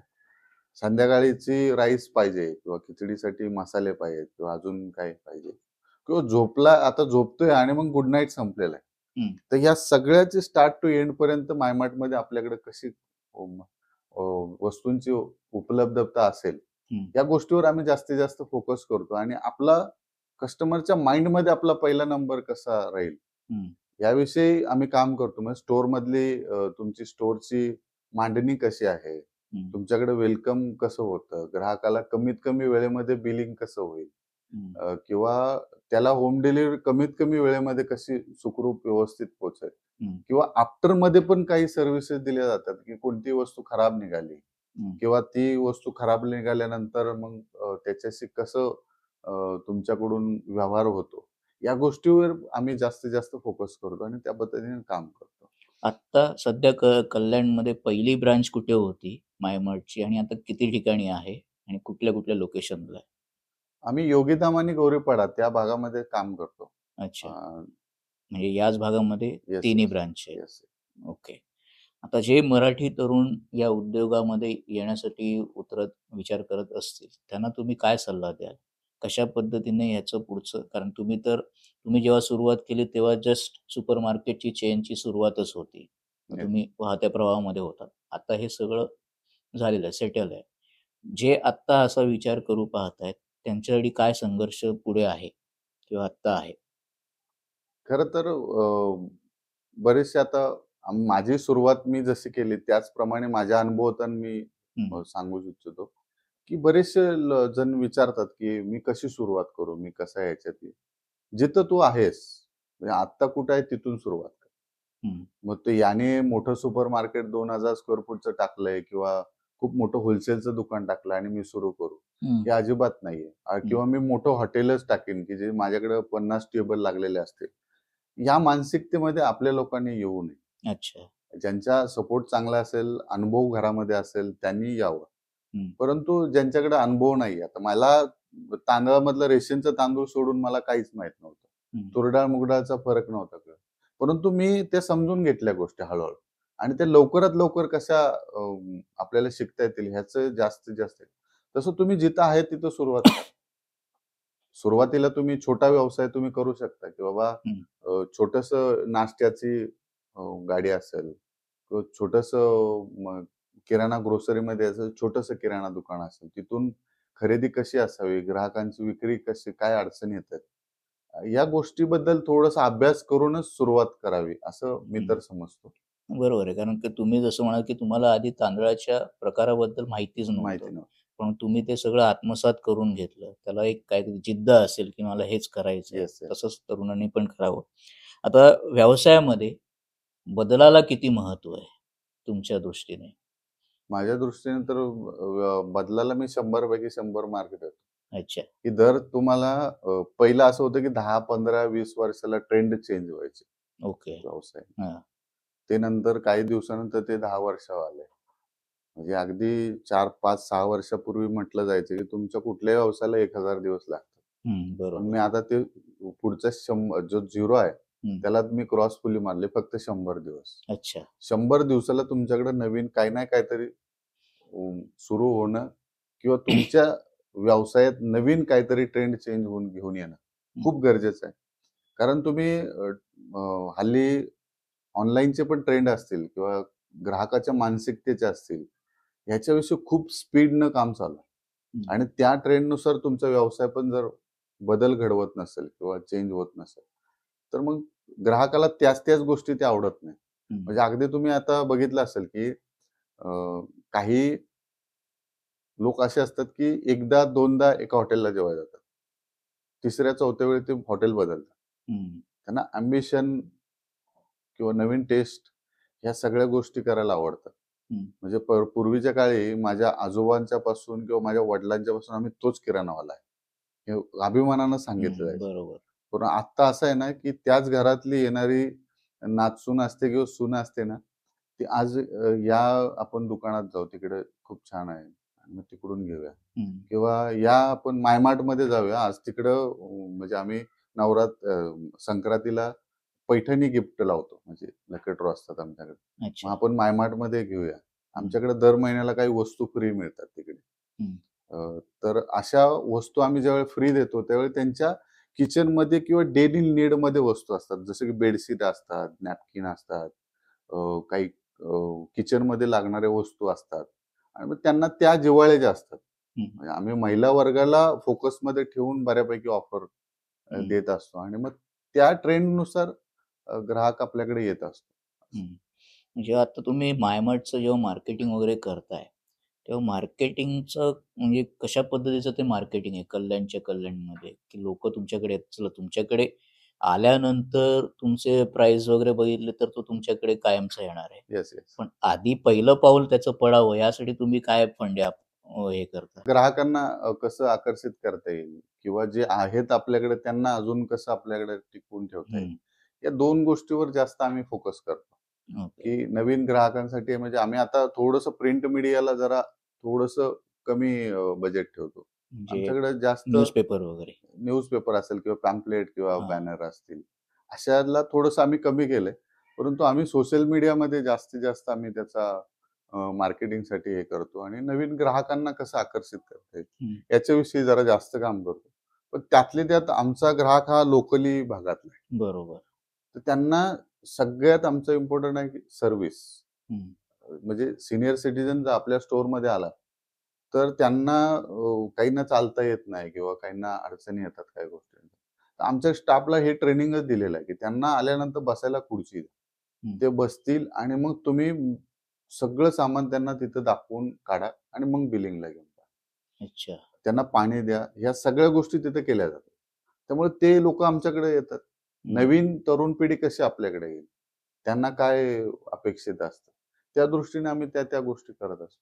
आता हा एक खूप इंटरेस्टिंग विषय आहे, की तुम्ही स्टाफच्या ट्रेनिंगबद्दल बोललात. येस. आता तुमचं तर याच्यामध्ये काहीच बॅकग्राऊंड नव्हतं. हो, हो. येस. बरोबर आहे. मग तुम्ही ते जेव्हा सुपरमार्केट सुरू करायचं ठरलं, एक प्रोसिजर आखली असणार, की ह्या बरोबर. पद्धतीने येस. प्रोडक्ट आत आलं पाहिजे आणि बाहेर गेलं इन्व्हेंटरी.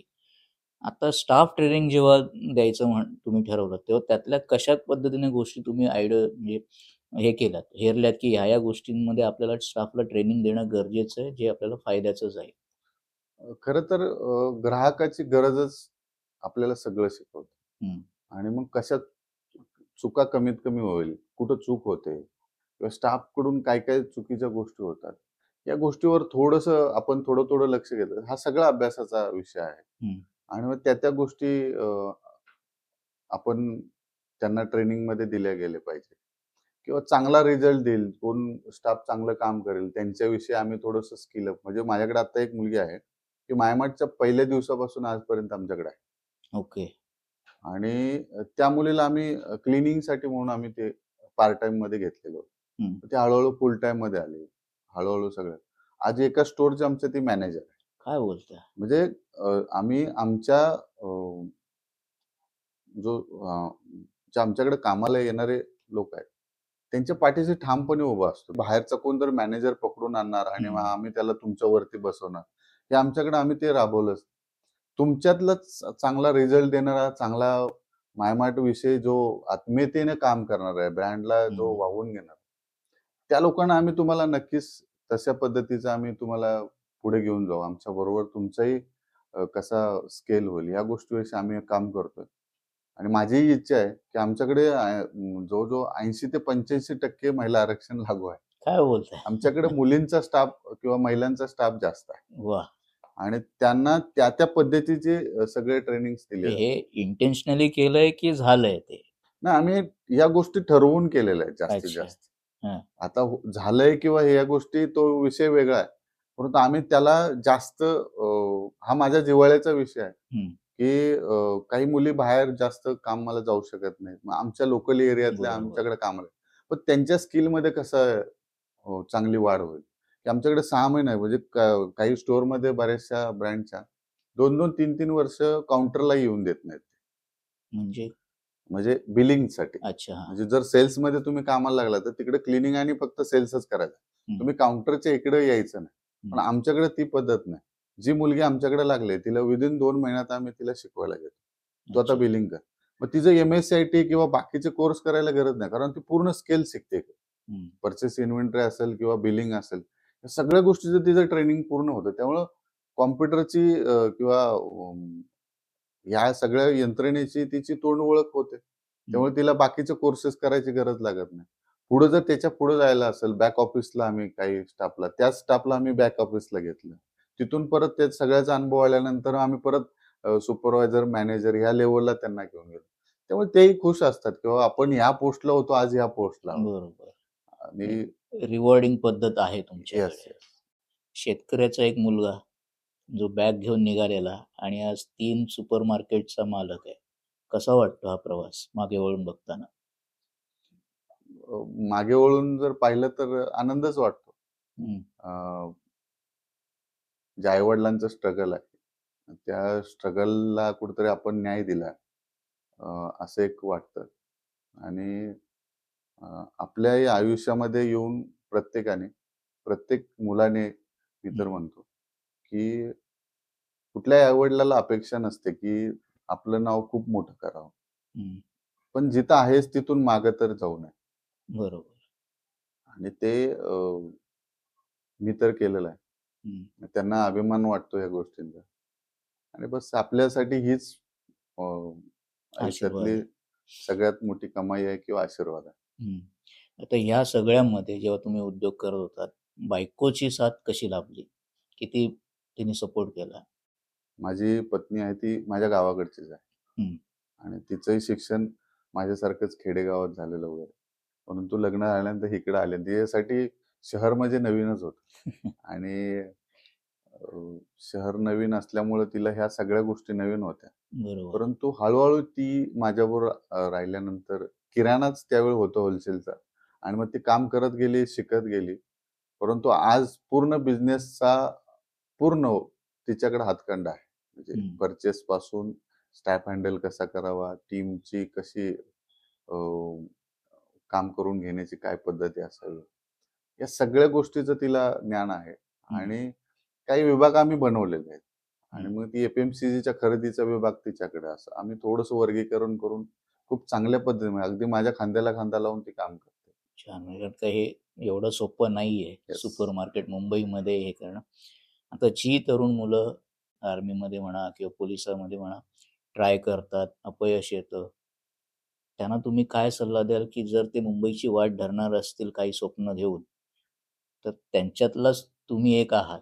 येस. तर तो तरुण जो होता तुमच्यातला, तो काय घेऊन आलेला आणि त्यांनी आत्ताच्या तरुणांनी जर मुंबईची वाट धरायची असेल तर त्यांनी काय विचार करून यावं? खरं तर मी आपल्या मराठी तरुणांना एक पहिला संदेश देईन की तुम्ही लाज सोडली पाहिजे. काम कष्ट करण्यासाठी, मेहनत करण्यासाठी, आणि कुठलंही चांगलं काम करताय तुमच्या आयुष्याला खूप चांगल्या वळणावर घेऊन जाणार नाही, जडणघडण तुमच्या आयुष्याची होत असेल तर तुम्ही त्या गोष्टी सोडल्या पाहिजेत की लोक मला काय म्हणतील. अरे मग मला माझे मित्र नावं ठेवतील, नातेवाईक नावं ठेवतील, आणि या गोष्टीत बराचसा मराठी तरुण मागे पडतो आणि तो गुरफटून राहतो. परंतु त्याच गोष्टी जर तुम्ही बाकीच्या कम्युनिटीमध्ये बघितल्या, सिंधी कम्युनिटी असेल किंवा गुजराती मारवाडी असेल, तर कुठल्याही गोष्टीविषयी लाजत नाहीत. म्हणजे मी आजही बघितलं की माझ्या मागच्या वीकमध्ये एका सिंधी व्यक्तीशी माझी गाठभेट झाली होती आणि मला भेटायला आले. त्यांचा खूप चांगला व्यवसाय होता आणि कोविडमध्ये त्या व्यवसाय पूर्ण बरबाद झाला. आणि अगदी ते एवढे लॉसमध्ये गेले की तो व्यवसाय पूर्ण क्लोज आउट करून त्यांना बाहेर यावं लागलं. तर तो व्यक्ती एक ऍक्टिव्हावरती चॉकलेट, गोळ्या, बिस्किटचं व्यवसाय करत होता. म्हणजे छोट्या छोट्या दुकानांना ते विक्रीचं काम करत. आणि ते मला अभिमानाने सांगितलं की मी ह्याच्यात पण खुश आहे. मी 1000-1500 रुपये घेतल्याशिवाय घरी जात नाही. म्हणजे त्याच्यातून मला एक शिकता आलं की ती कम्युनिटी दुसऱ्या कशावर फोकस करत नाही. मला कोण काय म्हणतंय ह्याच्याशी मला काय घेणं देणं, पण मला स्ट्रॉंगपणे स्ट्रगल करायचं आणि मला परत उभं राहायचं. आणि मग त्याचं मी स्ट्रगल बघितल्यानंतर मलाही स्वतःला खूप म्हणजे प्राऊड फील झालं की आपलं स्ट्रगल काहीच नाही. म्हणजे ज्या व्यक्तीचा बिझनेस 20 करोडच्या वरती इयरली टर्नओव्हर असणारा कोलॅप्स झाला, लॉस मध्ये गेला, आणि आज तोच व्यक्ती असं सांगतो की मी एक ना एक दिवस परत उभा राहील. याच गोष्टी आपल्याला दुसऱ्या कम्युनिटीकडून घ्या, बाकीच्या कम्युनिटीकडून मराठी मुलांना शिकण्यासारख्या आहेत आणि त्या शिकाव्यात आणि त्या गोष्टीसाठी हे कराव्यात. म्हणजे मी प्रत्येक वेळी हे गोष्ट सांगतो की तुम्हाला प्रत्येक सण आपल्याला व्यवसाय देऊन जातो. म्हणजे तुमचं आता दसऱ्याला काय होतं तर फुलं घेतली विक्रीला ठेवली, पुढे काय आलं तर दिवाळी आली, अगदी तुम्ही रांगोळी कमीत कमी व्यवसायामध्ये तुम्ही रांगोळीचा व्यवसाय करू शकता आणि खूप चांगल्या पद्धतीने व्यवसाय करणारे लोक आहेत. प्रत्येक सणाला तुम्हाला व्यवसाय देणारे प्रोडक्ट आहेत आणि त्याच्यावर तुम्ही जर काम केलं तर तुम्हाला नक्की एक चांगला मजबूत व्यवसाय पुढे उभा राहतो. या सगळ्या गोष्टी आता ह्याच्यामध्ये तुम्ही मार्जिन फॅक्टर जो तुमचा सगळ्यात मोठा खेळ आहे, येस, त्याच्यामधून तुम्ही प्रॉफिट काढण्यासाठी कशा पद्धतीने स्ट्रॅटेजीज आखल्या? कारण तुमचे कॉम्पिटिटर्स ऑलरेडी बसलेलेच आहेत येस. मार्केटमध्ये. मग आता प्राइस तोडून सुद्धा तुम्ही जास्ती प्रॉफिट काढू शकत नाही, कारण तुमचाही स्टाफ आहे, त्याचाही बरोबर. पगार करायचा आहे. मग त्यावेळेला तुम्ही बिझनेस माइंड कसा तुमचा वापरला? खरं तर ज्यावेळी मार्जिनची गोष्ट येते, हां. त्यावेळी धडधड वाढते. हो. कारण जर आज हे सगळं चालवायचं असेल, तर तो येणाऱ्या प्रॉफिटमधूनच सगळं चालवावं लागतं बरोबर. आणि पैशाचं कुठे तुम्ही कारण देऊ शकत नाही, की बाबा आता पैसे नाहीत आणि तुमचा पगार नाही देऊ शकत. हे 2 दिवस पण चालत नाही. तिसऱ्या बरोबर. दिवशी तरी तुम्हाला ते पगार देणं गरजेचं आहे किंवा बाकीचे एक्सपेन्सेसला पण कारणं चालत नाही. त्यामुळे प्रॉफिट हे तुम्हाला अगदी दुर्बिणीतूनच बघावं हं. लागतं. या आमच्या रिटेल इंडस्ट्रीमधून दुर्बिणीतूनच बघायचं आहे, की तुम्हाला कुठल्या ह्याच्यात किती प्रॉफिट भेटणार आणि तुम्हाला किती सोडायचे आणि किती ठेवायचं. बरोबर. या गोष्टी ठरवूनच सगळ्या गोष्टी मोजमाप केल्या जातात. या गोष्टी सगळ्या तंत्रज्ञानानं आज चांगले सॉफ्टवेअर आलेत. त्या सॉफ्टवेअरमधून तुम्हाला सगळं दिसतं, हं. की आज तुम्ही कुठे आहात, तुम्हाला कुठं जायचं आहे, की तुम्ही महिन्यामध्ये काय केलंय. हं. त्या सगळ्या गोष्टी त्याच्यामध्ये कळतात आपल्याला आणि त्या बरोबर. स्टडीमधून आपला स्टडी होणं गरजेचं असतं. हं. त्या स्टडीमधून सगळ्या गोष्टी शिकतात. पण त्यातल्या त्यात आम्ही बऱ्यापैकी खरेदीवरती खूप मोठं लक्ष देतो. म्हणजे खास करून माझं लक्ष असतं, की कुठली खरेदी कुठून आणि कधी करायची. म्हणजे कुठल्या सीझनमध्ये कुठले गोष्टी वाढतात. म्हणजे आता दिवाळी आली, तर ड्रायफ्रूटला नक्कीच सुकामेवा असतो त्याला तेजी येते. हं. मग त्याची खरेदी कधी आपल्याला करून ठेवायची. बरोबर. आणि सगळ्या गोष्टीचं थोडासा अभ्यास झाल्यामुळे आता बऱ्यापैकी त्याचा हातखंडा तयार झालेला आहे. मग ते हं. तेजी व्हायच्या अगोदर आपण खरेदी घेतलेली असते आणि त्यामुळं विक्रीला त्याचा फायदा होतो. म्हणजे आमचं गिफ्टिंगचं काम खूप मोठं आहे. हं. ड्रायफ्रूट गिफ्ट हे बऱ्यापैकी मोठ्या-मोठ्या कंपन्यांना आमचं जातात. तर त्याच्यामुळं आम्हाला खरेदी अगोदरच करून ठेवावी लागते आणि त्या खरेदीमुळं स्वस्त झालेल्या खरेदीमुळं विक्री करतानाही त्यांना रेट देताना आम्हाला त्याच्याविषयी थोडंसं कमी देतो आणि मग त्यांच्या ऑर्डर आम्हाला नक्की भेटतात. आता पुन्हा येऊया आपण मायमार्टकडे. आता दिवाळी येते, तेव्हा लोकांना खरेदी तर करायचीच आहे. तर तुम्ही काय लोकांना सांगाल मायमार्टकडे येण्यासाठी आणि कशा पद्धतीने मायमार्ट त्यांच्या गरजा पूर्ण करू शकतं? खरं तर तुम्हाला ही गोष्ट सांगायची झाली, तर मी असा व्यवसाय करतोय किंवा मला त्या व्यवसायाविषयी प्राउड खूप फील होतं. म्हणजे मी एक प्रमाणे म्हणतो, की माझा तो जीव आहे हं. आणि त्याप्रमाणे मी त्याला जपतो. 142 करोडचा देश आहे आपला हं. आणि खूप ह्यूज मोठं मार्केट आपला देश. म्हणजे जगातल्या बऱ्याचशा मोठ्या-मोठ्या कंपन्यांचं आपल्या देशावरती लक्ष असतं आणि भारतातले जर तुम्ही 10 श्रीमंत घेतले, तर त्यातले 5 श्रीमंत हे माझ्या व्यवसायात आहेत. अरे त्यामुळं वाह! मी माझ्या व्यवसायाविषयी प्राउड फील करतो. हं. त्यामुळं माझा व्यवसाय हा छोटा नाही. परंतु दिवाळी हा सगळ्या सणांचा आई म्हटलं तरी चालेल. हं. सगळ्यात मोठा सण आपल्या देशामध्ये दिवाळी अ, हा म्हटलं जातं. आणि त्या सणामध्ये आम्ही सर्व प्रकारचे म्हणजे अगदी मी ₹200 कमवतो किंवा डेलीची माझं कमाई ₹500 आहे. मी छोट्या-मोठ्या कामाला जातो. असाही व्यक्ती माझ्याकडं जर आला, तर त्याच्या रेटमध्ये त्या वस्तू त्याला मिळतात. म्हणजे ओके. काय, की मला तूर डाळ चांगली असावी, पण रेट कमी असावा हं. किंवा अ, रवा, मैदा या गोष्टी पण असतात. तर मला कमीत कमी रेटमध्ये चांगला माल कुठं मिळेल, तर तोही व्यक्ती माझ्या दुकानात येईल आणि हं. तो व्यक्ती माझ्याकडून खरेदी करेल. हा माझा पहिला फोकस असतो. पण काही लोकं असे असतात, की आम्हाला नाही, आम्ही थोडं जास्त देऊ, पण आम्हाला चांगली क्वालिटी पाहिजे टॉपची. हं. तर त्याही सामान आम्ही आमच्याकडं तसंही अवेलेबल करतो. म्हणजे गरीबात गरीब माझ्याकडे यावा आणि श्रीमंतात श्रीमंत जो असेल, तोही माझ्याकडून खरेदी करावा. असं आम्ही वर्गीकरण साहित्याचं, सामानाचं करून ठेवलेलं असतं. हं. त्यामुळं अ, प्रत्येकाच्या अपेक्षेला उतरेल ह्या प्रमाणात आम्ही प्रयत्न करतो, की प्रत्येक व्यक्तीला मायमाट हा कसा जवळचा वाटेल. रेटच्या बाबतीत असेल किंवा क्वालिटीच्या बाबतीत आम्ही नो कॉम्प्रोमाईज पद्धतीनं काम करतो. हं. म्हणजे अगदी पॅकिंगचं आमचं डिव्हिजन आहे. तिकडं पूर्ण हाताला ग्लोव्हज आणि सेप्टिक वापरल्याशिवाय कुठल्याही स्टाफला एंट्री नाही हं. किंवा तिकडे हायजेनिक पद्धतीनेच पॅकिंग केलं जातं. हं. आणि ते पॅकिंग झाल्यानंतर पण परत चेक होतं, की हे पॅकिंग व्यवस्थित आहे का? त्याचं वजन व्यवस्थित आहे का? म्हणजे अगदी 2 वेळी व्यवसायात ते पॅकिंग केलं जातं. प्रत्येक गोष्ट क्लीन केल्याशिवाय ती पॅकिंग होत नाही. ह्या गोष्टींची सारासार पूर्ण काळजी घेतल्याशिवाय आम्ही विक्रीला ठेवत नाही. ही पूर्ण चेन जी आहे ना, ती पूर्ण काळजीपूर्वक हाताळल्यामुळं कुठल्याही ग्राहकाला जास्तीत जास्त प्रमाणात आम्ही प्रयत्न 99% करतो की खराब माल जाऊ नये आणि उत्कृष्ट चांगले प्रोडक्ट आमच्याकडे मिळावे. म्हणजे आता मार्केटमध्ये तुम्ही बघायला आला असेल की बऱ्याचशा मसाल्यामध्ये डुप्लिकेट बनवला जातो माल. म्हणजे परवाच मागच्या 6 महिन्यापूर्वी भिवंडीमध्येच काही टन माल जिरा पकडला होता आणि ते एफडीआयने त्याच्यावर कारवाई केली आणि ते जिरा डुप्लिकेट बनवला जायचा आणि त्याच्यापासून तुमच्या डायरेक्ट कॅन्सर होणार असा परिणाम तो जात होता आणि त्याचे बरेचसे हॉटेलमध्ये सप्लाय किंवा असं बरचसं ते जाळं निघालं. असे बरेचसे प्रोडक्ट हे बनवले जातात. पण त्याच्या पटीत आपल्याकडे माल मी स्वतः शेतकऱ्याचा मुलगा असल्यामुळे ग्रोसरीमध्ये किराणा मालामध्ये खरेदी किंवा माल कुठला चांगला या गोष्टीचं तंतोतंत बऱ्यापैकी नॉलेज म्हणजे गहू, ज्वारी ह्या गोष्टींचं चांगलं बाजरी असेल, ओळख जवळच्या कडधान्य असतील, कडधान्य कुठली चांगली आम्ही कडधान्य बऱ्यापैकी देशी प्रकारचे वाण ठेवतो. म्हणजे तुम्ही जर चवळीचे प्रकार बघितले तर 6 ते 7 प्रकार चवळीचे आहे. परंतु तुम्ही तिचं चवळीचं ज्यावेळी दाणा आपण हातामध्ये घेतला आणि त्याला पूर्ण काळा डाग असतो. ती चवळी आपले देशी वाण आहे आणि ते आपल्या ज्यावेळी आपण भाजी तिची बनवतो त्यावेळेला खायला स्वादिष्ट लागते. तर तशीच चवळी आमच्याकडे विक्रीला ठेवतो. तुम्ही मटकी जर घेतली तर ती मटकी एकदम बारीक आणि येलोसा कलर असतो. ती मटकी एकदम गावरान मटकी त्याला म्हटलं जातं. तीच मटकी आम्ही विक्रीला ठेवतो. थोडं महाग येतं किंवा ₹5-10 चा फरक असतो.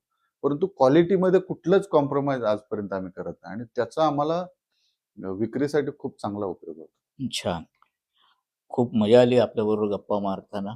धन्यवाद. कारण इतका मोठा प्रवास आहे तुमचा. वेळेची मर्यादा आहे आपल्याला, त्याच्यामुळे आपल्याला थोडंसं आटोपतं घ्यावं लागतंय. प्रेक्षकांना पण मला वाटतं तुमचा पॉडकास्ट ऐकून खूप बरं वाटेल, कारण की जसं सुरुवातीला आपण म्हटलं, की शेतकऱ्याचा मुलगा ₹150 खिशात ठेवून जे आपण मोठ्या लोकांचं ऐकतो, तशाच पद्धतीचा एक सामान्य माणूस आपल्यासमोर बसलाय आणि आज तो 3 सुपर मार्केटचा मालक आहे. तर अशाच पद्धतीचं हेच स्वराज्य उद्योजकांचं हे नाव देण्याचं या पॉडकास्टचं कारण आहे, की ज्या उद्योजकांनी कठीण परिश्रमातून स्वराज्य उभं केलंय, अशा लोकांना आपल्याला भेटून आपल्याला त्यांच्याकडनं प्रेरणा घेऊन ते तुमच्यापर्यंत पोहोचवण्याचा एक प्रामाणिक प्रयत्न आहे. तर अपेक्षा करतो की लोकांना तुम्हाला हा सगळा पॉडकास्ट, हा सगळा आमचा खटाटोप आवडला असेल. चंद्रकांत सरांसारखे आपल्याकडे असे अनेक उद्योजक व्हावेत भविष्यामध्ये, हे आपण सगळ्यांनी प्रार्थना करूया. कारण त्यांचा जो प्रवास आहे, तो खूप खूप म्हणजे मला तरी वाटतं की एक अकल्पित आहे. की अशा पद्धतीने त्यांनी तो ₹150 खिशात घेऊन मुंबईत येणं, किराणा स्टोअर सुरू करणं आणि त्याच्यानंतर पुढे त्यांनी सुपर मार्केटचे 3 आउटलेट सुरू करणं, हे आउटस्टँडिंग आहे. तर येत्या दिवाळीला मी तरी तुम्हाला तेच आवाहन करेन, जे कोणी कल्याण भागामध्ये राहणारे आहेत, त्यांनी त्यांच्याकडनंच खरेदी करावं आणि आपल्या मराठी माणसाला प्रमोट करावं आणि पुढे आणावं. तुम्हाला काही प्रेक्षकांना सांगायचं असेल तर निश्चित सांगू शकता. खरं तर या गोष्टीविषयी माझ्या व्यवसायाबद्दल मी तुम्हाला माहिती दिलेलीच आहे. परंतु जे लोक नवीन कोण रिटेलिंगमध्ये येणार असतील, त्यांना मला मार्गदर्शन करायला नक्कीच आवडेल, की आपल्या मराठी मुलांनी व्यवसायात यावं. हे माझा एक जिव्हाळ्याचा विषय आहे, की आपल्या मुलांनी छोटा का असेना पण व्यवसायात यावं. त्यांनी व्यवसाय मोठे करावे किंवा जे आत्ता व्यवसाय करतायत, त्यांना कशा पद्धतीनं मदत करता येईल, या गोष्टीविषयी नक्कीच माझा पुढाकार असतो आणि मी तशी नक्कीच तुम्हाला मदत करेन. आणि माझ्या व्यवसायाबद्दल मी जर सांगितलं तर आपल्या व्यवसायाची स्पेशालिटी काय आहे आणि काही जमेच्या बाजू आहेत त्याच्यावरती आम्ही कंटिन्यू काम करतो आणि त्या गोष्टी आम्ही पुढे चालू ठेवणार आहोत. तर हे पण तुम्ही ऐकलत, की कोणालाही काही मार्गदर्शन हवं असेल, तर त्यांना तुम्ही संपर्क करू शकता. आम्ही डिस्क्रिप्शनमध्ये त्यांचं हवं तर कॉन्टॅक्ट नंबर किंवा जो काही सोशल मीडिया पेज असेल तो आम्ही देऊ आणि तुम्ही कॉन्टॅक्ट करून त्यांच्याकडनं मार्गदर्शन घेऊ शकता. धन्यवाद सर आपण धन्यवाद. आल्याबद्दल. थँक्यू. धन्यवाद.